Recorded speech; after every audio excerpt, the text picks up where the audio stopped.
Il tempo adesso, l'inverno pare proprio arrivato. Vento, pioggia e anche la prima neve in montagna, sopra i 1000 metri. Tutto già previsto dal centro ARPAV Meteo di Teolo, nel Padovano, che oggi ha tenuto le porte aperte al pubblico e in molti sono arrivati per vedere che cosa significhi fare i meteorologi. Sentiamo Matteo Mokorovicic. Il freddo, il vento e la colonnina di mercurio impicchiata. Più che autunno, in Veneto sembra inverno. L'avevano detto le previsioni e di domani dicono sempre nuvole, ma con qualche schiarita in arrivo.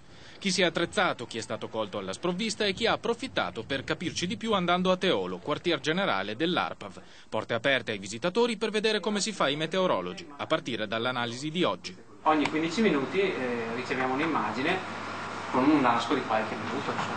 Il satellite dall'alto non fa una semplice fotografia, rileva quanta radiazione viene riflessa dal sole.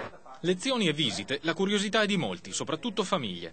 Parliamo di dati delle stazioni al suolo, parliamo di immagini da satellite, parliamo di radar meteorologico e parliamo di modelli meteorologici. Ci stiamo proprio rendendo conto che c'è tutto un lavoro alle spalle che mai avremmo detto che effettivamente... Vorremmo capire un po' di più la fonte, da dove deriva proprio tutti questi dati.